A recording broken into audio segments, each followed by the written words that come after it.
बिस्मिल्लाहिर्रहमानिर्रहीम, अस्सलाम वालेकुम। This is Saad Chhutani. आज की जो वीडियो है it's about how we can deescalate situations जब कस्टमर्स एंग्री होते हैं, जब कस्टमर्स अपसेट होते हैं, जब वो इरेट होते हैं।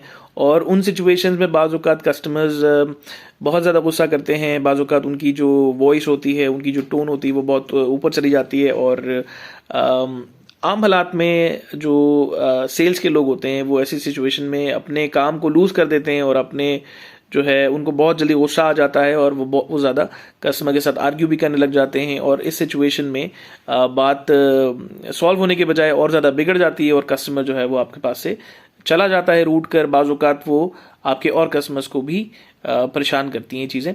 तो इस तरह की सिचुएशन ना हो।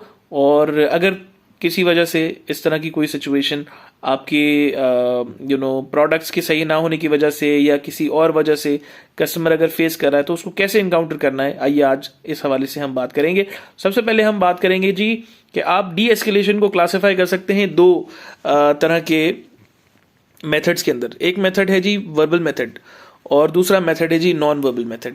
तो सबसे पहले बात करते हैं जी वर्बल मेथड से हम किस तरह से डी एस्केलेट कर सकते हैं एंग्री कस्टमर्स को या इरिटेटेड कस्टमर्स को हमारे रिटेल आउटलेट्स के ऊपर, रिटेल सेल्स के अंदर जब ऐसी सिचुएशन होती है। सबसे पहले आपने ये समझना है कि जो ये एस्केलेशन है उसके अंदर कस्टमर की जो टोन है या कस्टमर का जो बिहेवियर है या उसका जो इमोशन है, it can easily B judged by his और हर physical appearance, by the way he or she is saying something।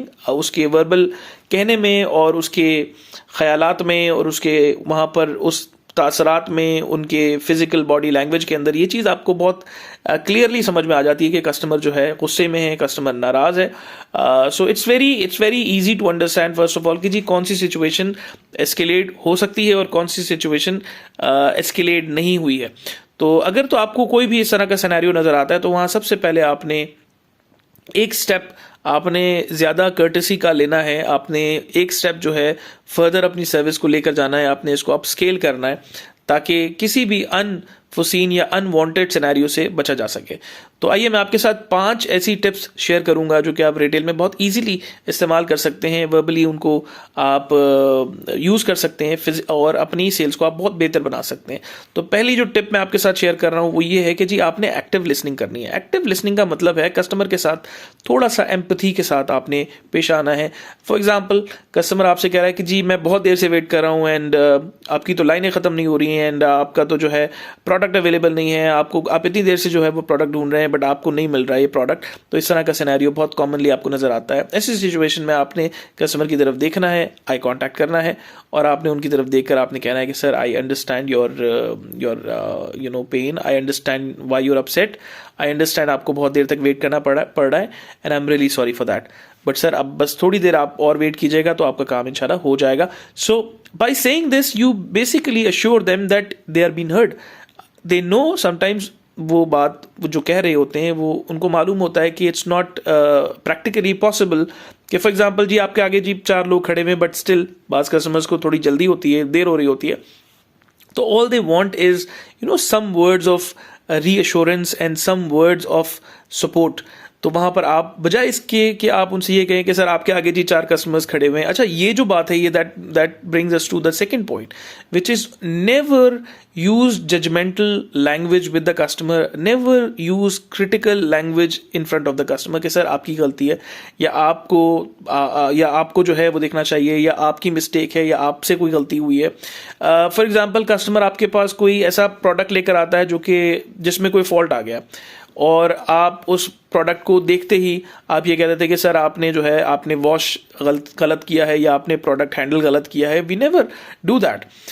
This is judgmental communication, this is judgmental language जो कि बहुत डेंजरस हो सकती है और कस्टमर बाज़-औक़ात और ज़्यादा आपसे नाराज़ हो जाते हैं इस तरह की सिचुएशन में। आइडियली जो है ये होता है कि जी आप उनके साथ एक सपोर्टिव लैंग्वेज में आप बात करें और आप उनको एजुकेट करें कि सर जनरली इस तरह का जो भी इशू आता है वो या तो मिस हैंडलिंग की वजह से आता है या तो किसी वजह से हमने केयर लेबल को या केयर इंस्ट्रक्शंस को फॉलो ना किया हो। तो उस वजह से जनरली ये वाला इशू आ जाता है। तो हमारे प्रोडक्ट के ऊपर या हमारे जो आर्टिकल्स हैं उसके अंदर एक केयर लेबल लगा हुआ है, उसके अंदर ये इंस्ट्रक्शंस गिवन है, तो आप अगर इनको फॉलो करेंगे तो इस तरह का इशू या इस तरह का फॉल्ट नहीं आएगा। But still if you can support that customer in some ways or the other, you can do that। अच्छा, जनरली इस तरह के जब सिचुएशन आते हैं तो कोशिश किया करें कि जी आप एडवांस में कस्टमर को एजुकेट कर दिया करें कि जनरली कस्टमर परेशान होता है कि जब कोई महंगा आर्टिकल आपने लिया हो और वो वन टाइम वॉश के बाद या वन टाइम यूज़ के बाद उस तरह से परफॉर्म नहीं कर रहा, या उस तरह से वो दिख नहीं रहा, कलर फेड हो गया है या कलर ब्लीड हो गया है, या उसके अंदर और कोई प्रॉब्लम आपको फेस करना पड़ रहा है, तो आप पहले एडवांस में एक अपना स्टेप ज़रूर लें और कस्टमर को एजुकेट करें कि सर आप इसका जो केयर और जो मेंटेनेंस है उसका लेबल इसमें गिवन है, आप काइंडली उसको ज़रूर पढ़ लीजिएगा इसको वॉश करने से पहले, या अगर कोई स्पेशल वॉशिंग इंस्ट्रक्शंस या केयर इंस्ट्रक्शंस उसमें गिवन है तो आपने लाजमी उन चीज़ों को बताना है। इट्स ऑलवेज एडवाइस कि जो सेल्स के लोग होते हैं या जो जनरली सर्विस में लोग होते हैं उनको वो अपने प्रोडक्ट के साथ फेमिलियर हों, वो अपने प्रोडक्ट के साथ मोस्ट अवेयर हों कि जी क्या क्या ऐसी सूरत हाल आ सकती हैं जो कि जनरली कस्टमर्स फेस करते हैं, तो आप वो चीज़ें पहले ही स्टैरिक के अंदर कस्टमर को जो है एजुकेट कर दें, उनको बता दें। तीसरा जो मैं आपके साथ टिप शेयर करने लगा हूँ that is mirroring and validation. आप कस्टमर की बात को रिपीट करें। अगर कस्टमर आपसे कह रहा है कि जी आपका प्रोडक्ट बिल्कुल अच्छा नहीं है और आप जो हैं आपकी सर्विसेज बहुत ख़राब हैं या आपके और कोई चैलेंजेस उसको फेस हो रहे हैं, तो आप पहले उनकी बात को अच्छे से सुने। Listening is the first step. अच्छे से गौर से उनकी बात को सुने and then you repeat to affirm कि जी उन्होंने क्या कहा है कि सर आई अंडरस्टैंड कि आप हमारी सर्विस को लेके थोड़ा सा परेशान हैं, आप you are disappointed with the product या आप सर्विस की वजह से डिसअपॉइंटेड हैं, for which I am really sorry. आपने अपोलोजाइज करना है। Then give them possible solutions of that कि सर इसका possible solution what I can offer is this by doing this, and then in the end once आपने solution provide कर दिया है आप उनको थैंक यू बोलें कि सर जनरली कस्टमर्स इस तरह की बात नहीं करते या नहीं लेकर आते, लेकिन आपने की है तो हम आपका शुक्रिया अदा करते हैं because this will help us increase और इम्प्रूव इन कस्टमर सर्विसेज। तो ये आपका तीसरा जो है तरीका हो गया। चौथा तरीका जो है यूजिंग आई फ्रेजेस, यानी आप अपना पर्सनल जो टच है या अपना पर्सनल स्टाइल या अपना पर्सनल इमोशन उसमें ऐड करें।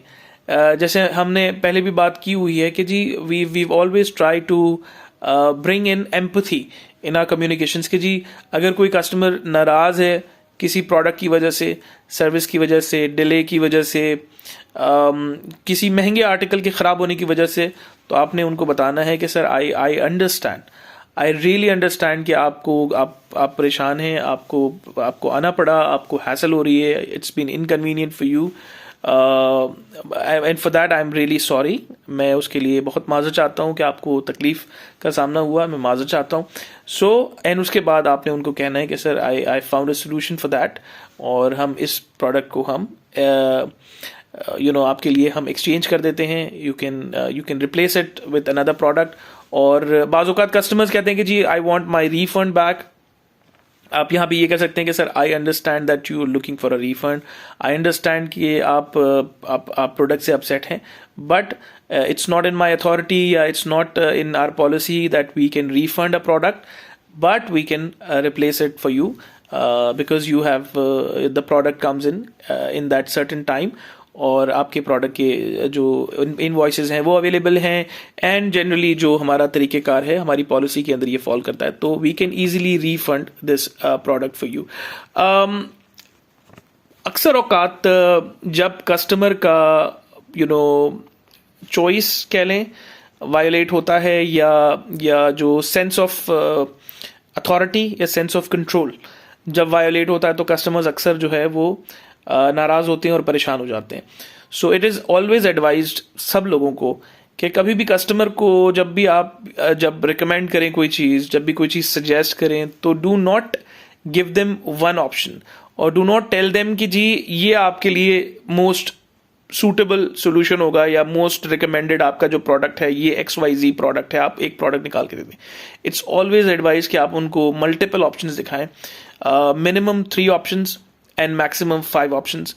5 ऑप्शंस इसलिए कि जी वो बहुत ज़्यादा ओवरवेल्म ना हो जाए, और 3 ऑप्शंस इसलिए that they don't lose that sense of control that they want, that everybody wants. Every customer wants a sense of control कि जी मैं सिलेक्ट करूंगा, आप नहीं सिलेक्ट करेंगे। I am going to be deciding what I am going to be buying, not you are going to be deciding what I am going to be buying today.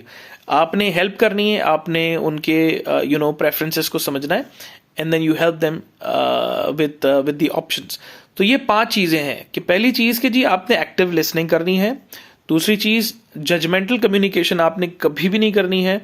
तीसरी चीज़ कि जी आपने मिररिंग और validation का आपने हमेशा सहारा लेना है कि आपने रिपीट करना है उनके प्रॉब्लम को, ताकि जो बात वो कह रहे हैं उसको आप एक ऑब्जेक्टिव व्यू से आप देख पाएं।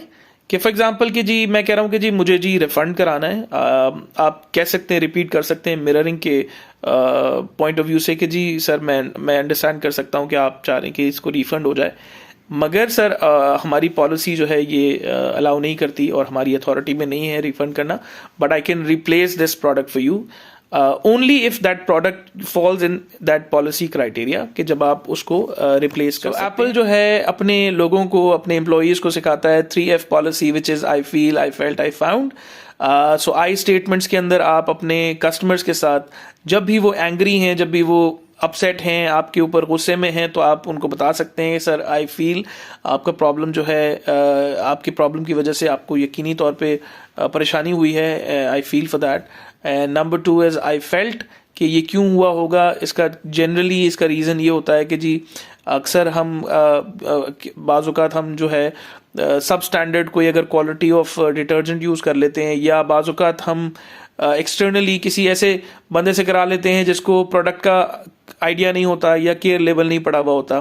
तो I felt that this happened because of that, and I found that there's a solution that we're going to send it to the QC team, और हम उसको चेक करवाएंगे, we'll make a complaint, we'll claim, और फिर हम देखेंगे कि वो जस्टिफाई होता है कि या अनजस्टिफाइड हो जाता है। तो then we can tell you that you can get a replacement or you can not get a replacement। तो ये 5 चीज़ें आपको मैंने बताई, और इसमें से जो 5वीं चीज़ है ये भी बड़ा एक इम्पॉर्टेंट कि जी आपने हमेशा कस्टमर्स को चॉइसेस देनी है। Always give them choices so that they feel that they are in authority, they are in power. So ये 5 चीज़ें वर्बल में आती हैं। नॉन वर्बल के ऊपर फिर हम नेक्स्ट वीडियो के अंदर आपसे बात करेंगे इंशाल्लाह। उम्मीद करता हूँ कि ये वीडियो आपको पसंद आई होगी, और अगर पसंद आई है तो इसको आपने ज़रूर अपने दोस्तों के साथ शेयर करना है, लाइक करें, सब्सक्राइब करें। इंशाल्लाह फिर मुलाकात होती है एक और वीडियो में। अपना ख्याल रखिएगा। अल्लाह हाफ़िज़।